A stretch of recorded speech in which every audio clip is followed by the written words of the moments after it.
Hello everyone, I am Mannu Kumar Nayak, lecturer in Mechanical Engineering, Government Polytechnic, Khairagad. I welcome you all in this third lecture of Applied Mechanics lecture series. आज की इस video में हम scalar quantity, vector quantity, mass and weight के बारे में पढ़ेंगे। ठीक है, चलिए तो मेरे साथ बने रहिए इस वीडियो में। चलिए हम कंप्यूटर स्क्रीन पर आ चुके हैं और हम स्टार्ट करेंगे अदिश राशियाँ स्केलर क्वांटिटी से।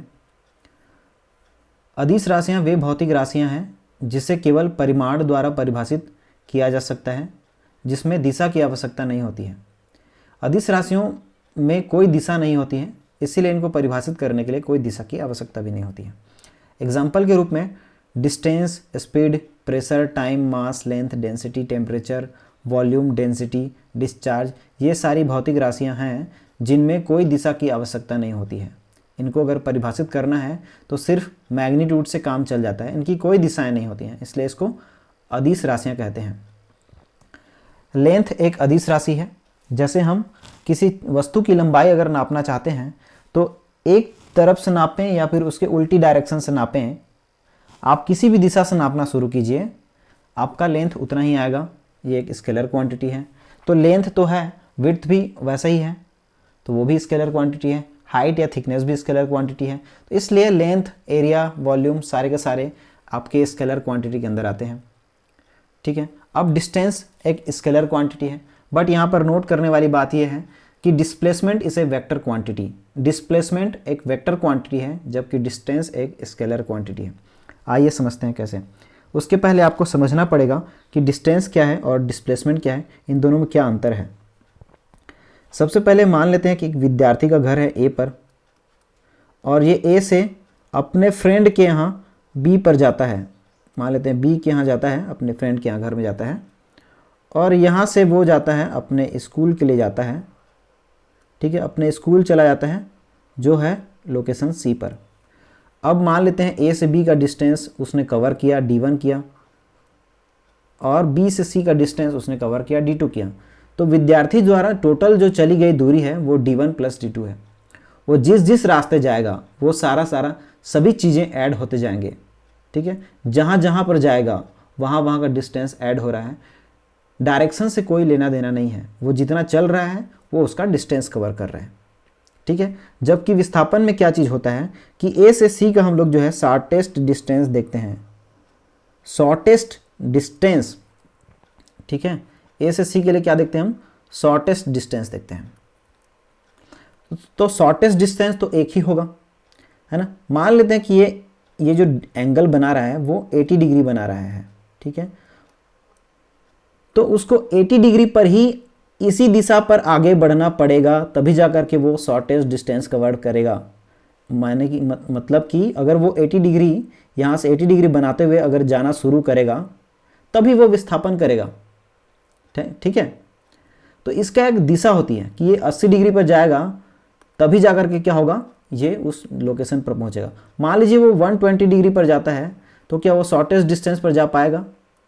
नहीं जाएगा। ठीक है, शॉर्टेस्ट डिस्टेंस पर नहीं जा पाएगा। तो ये हो गया विस्थापन। तो इसको मान लेते हैं डी से रिप्रेजेंट करते हैं। तो डी एक विस्थापन है जबकि उसके द्वारा चली गई दूरी D1 + D2 है। इसीलिए क्योंकि दूरी के लिए सब चीज़ ऐड हो रहा है तो दूरी एक क्या है? अदिश राशि है। लेकिन विस्थापन के लिए एक पर्टिकुलर डायरेक्शन पे जाना पड़ेगा उसको, जो कि यहाँ से 80 डिग्री बनाता है। ठीक है, इसलिए विस्थापन क्या है? एक सदिश राशि है। यहाँ पर इसी तरह से स्पीड एक अदिश राशि है जबकि वेलोसिटी एक सदिश राशि है। जैसे यहाँ पर समझते हैं कि स्पीड क्यों आपका अदिश राशि है। स्पीड इक्वल टू होता है डिस्टेंस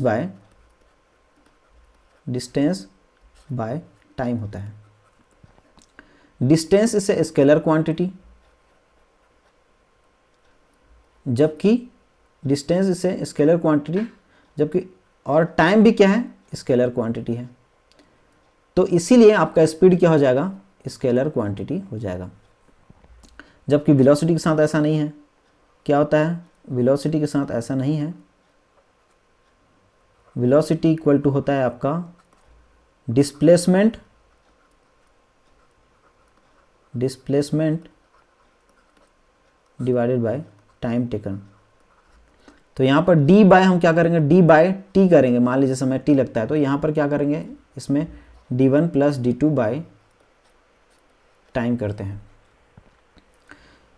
चूंकि यहाँ पर डिस्प्लेसमेंट एक सदिश राशि है, टाइम एक अदिश राशि है, इसीलिए ये जो वेलोसिटी आता है सदिश राशि बटे अदिश राशि इक्वल टू वेलोसिटी क्या होता है आपका, एक वेक्टर क्वांटिटी होता है। ठीक है, so speed is a scalar quantity but velocity is a vector quantity. इस तरह से प्रेशर का समझते हैं।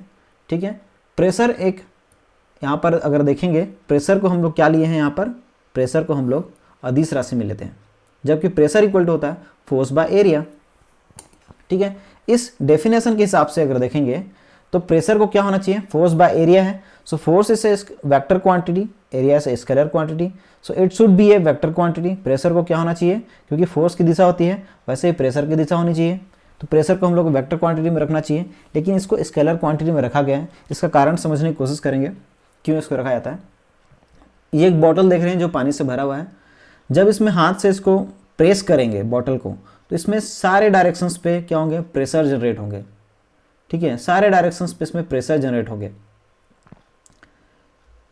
हर डायरेक्शंस पर जहां जहां पानी है और बॉटल के कांटेक्ट में है, उस हर डायरेक्शंस पे इक्वल अमाउंट का प्रेशर जो है डिस्ट्रीब्यूट होता है, क्योंकि इसकी डायरेक्शंस हर डायरेक्शंस पर है ना। तो हमको डायरेक्शंस बताने की जरूरत नहीं है। यहाँ पर हम अगर प्रेस करते हैं तो कौन सी दिशा में प्रेशर लग रहा है ये बताने की जरूरत नहीं है, क्योंकि वो सब डायरेक्शंस पे लग रहा है। इसीलिए प्रेशर को क्या बोला जाता है, स्केलर क्वांटिटी बोला जाता है। इसमें दिशा बताने की आवश्यकता नहीं है आपको, वो हर डायरेक्शन पर लग रहा है। ठीक है, ये हो गया pressure is a scalar quantity. आते हैं हम वेक्टर क्वांटिटीज की ओर बढ़ते हैं। सदिश राशियां जिनमें परिमाण के साथ साथ आपको दिशा की भी आवश्यकता होती है, दिशा भी बताना जरूरी होता है। इसके लिए एग्जाम्पल के लिए है हमारे पास डिस्प्लेसमेंट, वेलोसिटी हम पहले भी देख चुके हैं। Force, moment, acceleration. Acceleration equal to होता है velocity by time. So velocity से वेक्टर क्वांटिटी, इसीलिए क्या हो जाएगा आपका स्केलर भी, ये भी एक वेक्टर क्वांटिटी होता है। फोर्स है ना, फोर्स एक वेक्टर क्वांटिटी है, फोर्स की दिशा होती है। अगर आप जो वेइंग मशीन है अपने सर पर रखेंगे तो आपका वेट नहीं बताएगा, क्योंकि आपका वेट डाउनवर्ड डायरेक्शन में लग रहा है ना। लेकिन जब आप वेइंग मशीन के ऊपर में खड़े हो जाते हैं, सर पर न लग के आप वेइंग मशीन के ऊपर में आते हैं, तो आपका वेट बताता है ना। तो एक फोर्स का डायरेक्शन होता है, अपने वेट का डायरेक्शन क्या है, अर्थ के सेंटर की ओर है ना। अगर वेट है ना तो ये अर्थ के सेंटर की ओर हो गई। इसी तरह से मोमेंट, मोमेंट का भी एक डायरेक्शन होता है। आप दरवाजा को अगर खोलना चाहते हैं तो दरवाजा पर एक मोमेंट क्रिएट करते हैं, है ना। जो चौखट होता है वहां से लेकर के जितना डिस्टेंस पे आप करते हैं तो एक मोमेंट लगाते हैं, फोर्स लगाते हैं, वो मोमेंट में कन्वर्ट होता है। तो आप एक क्लॉकवाइज या एंटी क्लॉकवाइज एक निश्चित दिशा में आप क्या लगाते हैं, मोमेंट लगाते हैं। या तो क्लॉकवाइज होगा या फिर एंटी क्लॉकवाइज होगा, उसके विपरीत लगाने पर वो खुलता नहीं है दरवाजा। तो इसका भी क्या है, डायरेक्शन है। तो ये सब क्या हो जाएंगे, वेक्टर क्वांटिटी हो जाएंगे। ठीक है, आगे बढ़ते हैं हम मास की ओर। ठीक है, मास क्या है, किसी वस्तु में निहित पदार्थ की मात्रा, the actual amount of material content in the body. Body में कोई भी बॉडी, ह्यूमन बॉडी हो सकता है या फिर अदर बॉडीज हो सकते हैं, उसमें जितनी पदार्थ की मात्रा है ना, जितना मटेरियल है उसके अंदर में, तो उसको हम बोलते हैं द्रव्यमान बोलते हैं। 1 kg का जो हम लोग वेट देखते हैं, 2 kg का जो वेट हम लोग रहता है हमारे पास, 5 kg का भी रहता है, किलो तराजू देखते हैं हम तो उसमें जो एक्चुअल अमाउंट है मटेरियल का, तो वो क्या उतना ही फिक्स है। ठीक है, उसमें से कुछ पोर्शन को सब्ट्रैक्ट करेंगे तो उसका मास कम हो जाएगा, ऐड करेंगे मास बढ़ जाएगा। जब तक मटेरियल का सब्ट्रैक्शन या एडिशन नहीं होगा, मास चेंज नहीं होने वाला। आप चाहे चंद्रमा पे चले जाइए, चाहे सूर्य पे चले जाइए कि या किसी अन्य ग्रह पर चले जाइए, आपका मास उतना ही रहने वाला है। किसी वस्तु का मास कितना होगा, उतना ही होगा। जब तक कि कोई मटेरियल का एडिशन या सब्ट्रैक्शन नहीं होगा, मास अपरिवर्तित है। ठीक है, लोकेशन के हिसाब से इसका चेंज नहीं होगा। तो इसका जो यूनिट होता है वो केजी में आता है। तो ये मास हो गया, है ना, एक अदिश राशि है, मास एक अदिश राशि है। आगे बढ़ते हैं, भार, वेट, है ना। तो मास इक्वल टू होता है, आप वेट इक्वल टू होता है mass into gravitational acceleration. Unit क्या हो जाएगा, केजी मीटर पर स्क्वायर सेकंड, जिसको हम लोग न्यूटन बोलते हैं। तो भार क्या है ना, किसी वस्तु पर पृथ्वी के कारण लगने वाले गुरुत्वाकर्षण बल को उस वस्तु का भार कहते हैं। आप जैसे जानते हैं कि हर वस्तु एक दूसरे को अपनी ओर आकर्षित करता है ना।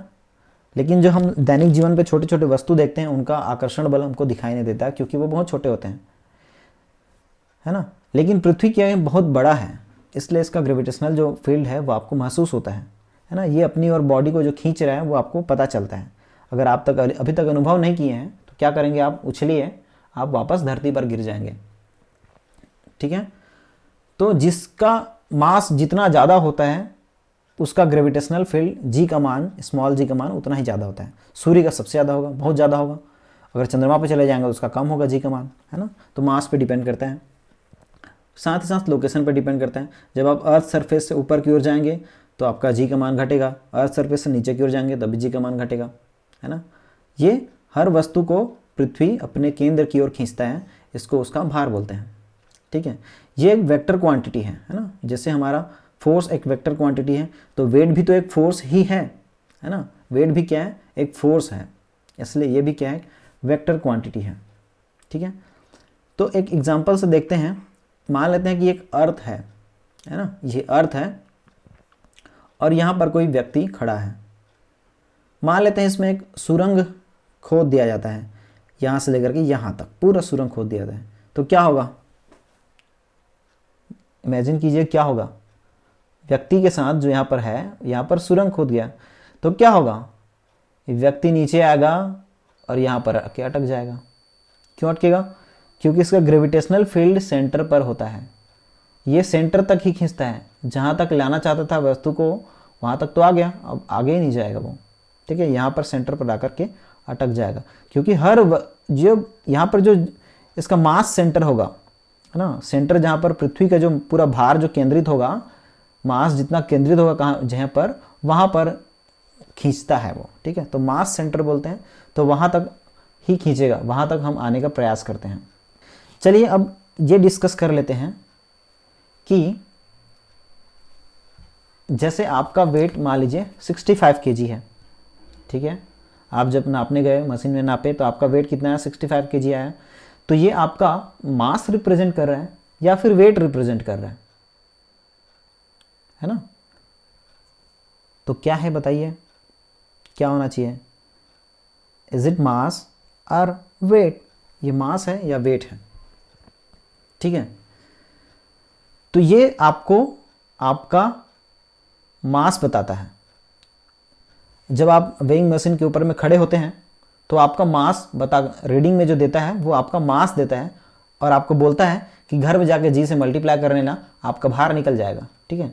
जी जो है वो भी बता देता है 9.81 है, आप जाके आराम से कैलकुलेटर लीजिए और अपने मास के साथ उसको मल्टीप्लाई कीजिए, आपका भार निकल जाएगा, ये बोल देता है। तो वो क्या रिप्रेजेंट कर रहा है, आपका मास रिप्रेजेंट कर रहा है, ठीक है। जैसे कि ये एक वेइंग मशीन है और इसमें कोई व्यक्ति खड़ा है, ठीक है। ये वेइंग मशीन किस तरह से आपका वेट मास मेजर करता है, मास दिखाता है, ये हम आपको देखते हैं अभी। इसके लिए जरूरी है, ये वेइंग मशीन आपका वेट से कोई लेना देना नहीं है मशीन को। इसके ऊपर पे जितना वेट लगता है उसी का रीडिंग वो रिफ्लेक्ट करता है, उसी का रिएक्शंस को वो बताता है। आप अगर एक पैर रखेंगे वेइंग मशीन के ऊपर में तो आपका वेट नहीं बताएगा पूरा। क्यों, क्योंकि आप उतना जितना प्रेशर लगेगा उस मशीन पर उसके हिसाब से रीडिंग देगा, है ना। आप उछल जाइए वहाँ से, आपका वो जीरो हो जाएगा, वापस गिरोगे तो जितना वेट है उससे भी ज़्यादा दिखाएगा वो, ठीक है। तो यहाँ पर जो वस्तु का वेट होता है वो डाउनवर्ड डायरेक्शन लग रहा है, that is equal to m into g, है ना। वेट लग रहा है नीचे की ओर डाउनवर्ड डायरेक्शन में, आपको स्ट्रेट खड़ा रहना पड़ेगा। अगर आप टिल्ट होंगे तो बात अलग हो जाएगा फिर, है ना। उसको हम जब कंपोनेंट्स ऑफ फोर्सेस पढ़ेंगे, रिजॉल्व करना सीखेंगे, तब हम जाके, अभी मैं ये मानकर चल रहा हूँ तो ये जो व्यक्ति है वो इस वेइंग मशीन के ऊपर में स्ट्रेट खड़ा है, वर्टिकल डायरेक्शन में खड़ा है, ठीक है, वर्टिकल परपेंडिकुलर खड़ा है, आगे पीछे नहीं। तो इसका वेट जो है W इक्वल टू mg लग रहा है नीचे की ओर। ये जो पर्स रखा है सब मिला करके है, ये पर्स होगा, जीन्स पहना होगा, जैकेट पहना होगा, मोबाइल रखा होगा, सब चीज़ को मिला करके इसका वेट m इंटू जी है ना। या फिर इसके ऊपर में कोई टोकरी भी रखेगा या फिर बास्केट रखेगा, जो भी रखेगा वो सारा का सारा काउंटेड है इसमें, है ना, कैलकुलेटेड है इसमें। तो सब मिला करके ये W है इक्वल टू m इंटू जी। अब ये क्या करेगा, क्योंकि ये यहाँ पर स्टैटिक खड़ा है ना, नीचे तो नहीं जा रहा है, नहीं ऊपर जा रहा है, तो क्या है इसका मतलब ये इक्विलिब्रियम में है ना। तो इसमें नॉर्मल रिएक्शंस, वस्तु के दोनों पैरों में क्या लगाएगा, नॉर्मल रिएक्शंस लगाएगा। कितना लगाएगा, n into N equal to W. N equal to W तब होगा जब आप स्ट्रेट खड़े रहेंगे, ठीक है। अगर आप टेढ़ा खड़े होंगे तो वो n इक्वल टू डब्ल्यू नहीं होगा। मान के चलता हूँ कि वो स्ट्रेट खड़ा है तो n इक्वल टू डब्ल्यू हो जाएगा, ठीक है। अब आपका ये क्या देगा, रीडिंग में दे, इस तरह से इसका फंक्शनिंग होता है वेइंग मशीन का कि आपका जो n इक्वल टू डब्ल्यू है उसको सीधा सीधा g से डिवाइड करके यहाँ पर रीडिंग देता है। कहने का मतलब सीधा सीधा आपका जो वेट, जो उस पर प्रेशर पड़ रहा है, जितना प्रेशर पड़ रहा है, मतलब जितना उसके ऊपर में फोर्स आ रहा है वेइंग मशीन के, उसको सीधा सीधा जी से डिवाइड कर देता है और उसका रीडिंग आपको रिफ्लेक्ट करता है वेइंग मशीन, ठीक है। तो आपका क्या दिखा दिया यहाँ पर, 65 kg दिखा दिया, क्योंकि वो जी से डिवाइडेड है पहले से। तो 65 kg दिखा दिया तो वो आपका क्या रिप्रेजेंट कर दिया, मास रिप्रेजेंट कर दिया। आप जाइए आराम से घर में 9.81 से मल्टीप्लाई कीजिए, आपका वेट निकलेगा। चलिए ठीक, चलिए इस किलो तराजू में देख लेते हैं कि आपका जो सामान होता है उसका मास किस तरह से निकलता है, ठीक है। मान लेते इस तरफ हम क्या रख देते हैं, 1 kg का बाट रख देते हैं और इस तरफ कुछ सामान रख देते हैं, ठीक है। अब हम यहाँ क्या करते हैं कि ये जो डिस्टेंस है, देखिए किलो तराजू में ये जो डिस्टेंस है और ये जो डिस्टेंस है ये दोनों इक्वल होना चाहिए, अदरवाइज रीडिंग यहाँ पर जो सामान है वो इसके बराबर, मास के बराबर नहीं आएगा। क्यों नहीं आएगा, क्योंकि अगर आप देखेंगे तो ये 1 kg कितना फोर्स लगा रहा है यहाँ पर, अगर आप देखेंगे तो ये 1 kg यहाँ पर कुछ 1 kg का 1 हो गया इंटू जी ग्रेविटेशनल एक्सेलरेशन, इतना फोर्स से खींच रहा है। मान लेते हैं इस वस्तु का जो सामान है, ये जो सामान है इसका मास मान लेते हैं m है, इंटू क्या हो जाएगा, ये ग्रेविटेशनल एक्सेलरेशन g हो जाएगा। इतना फोर्स लग रहा है डाउनवर्ड डायरेक्शन में, यहाँ पर इतना लग रहा है। अब यहाँ पर ये देखेंगे ये डिस्टेंस d है तो यहाँ पर क्या आएगा, एक मोमेंट आएगा, ठीक है। यहाँ पर क्या आएगा, एक मोमेंट आएगा, दिखाई दे रहा है।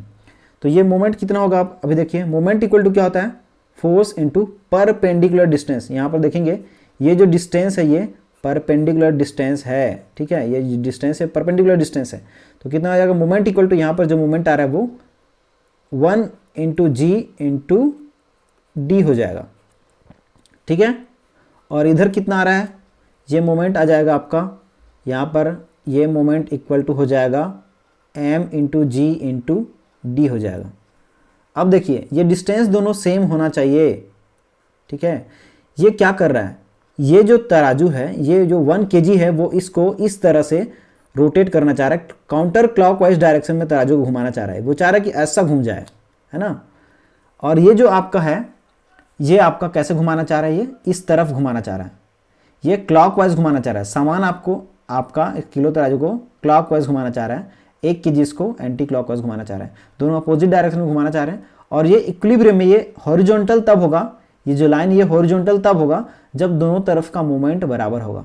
मतलब कि जब आपका यहाँ पर 1GD इक्वल टू अगर mgd हो जाएगा तब जाकर क्या क्या हो जाएगा, आपका ये बराबर हो जाएंगे, ठीक है। तो यहाँ पर ये g से g काट दिया मैं और d से d काट दिया, क्या बचा, m इक्वल टू 1 हो गया, मतलब 1 kg आ गया अगेन।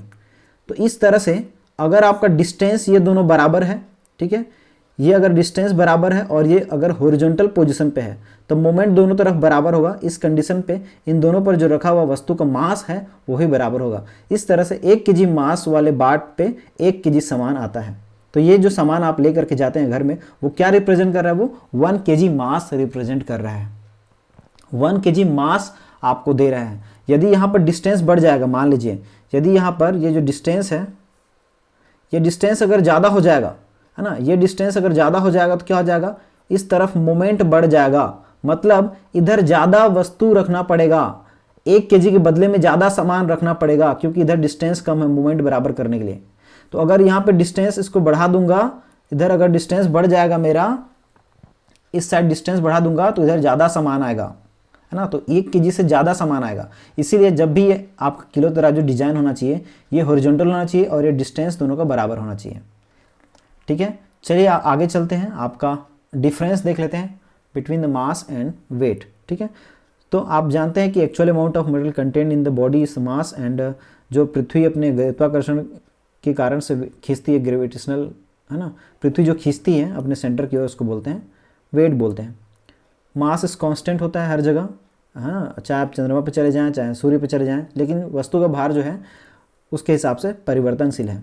मास स्केलर है, वेट वेक्टर क्वांटिटी है जिसकी दिशा जो है पृथ्वी के सेंटर की ओर होती है ना, पृथ्वी की क्या होती है, सेंटर की ओर होती है। यूनिट इसका केजी है, ग्राम है, मिलीग्राम है, टन है, क्विंटल है ना। Gram 1000 gram equal to 1 kg, 1000 milligram equal to 1 gram, 1000 kg equal to 1 ton, 100 kg equal to 1 quintal. इस तरह से इधर का न्यूटन किलोन्यूटन डाइन होता है, सीजीएस सिस्टम में जो इसका यूनिट होता है डाइन होता है। तो ये हमारा डिफरेंस है मास और वेट के बीच में, ठीक है। तो चलिए आज के लिए इतना ही। If you like this content please give a like button. अगर आपको ये कंटेंट अच्छा लगा तो लाइक बटन दबाइए और सब्सक्राइब बटन पे क्लिक कीजिए। धन्यवाद।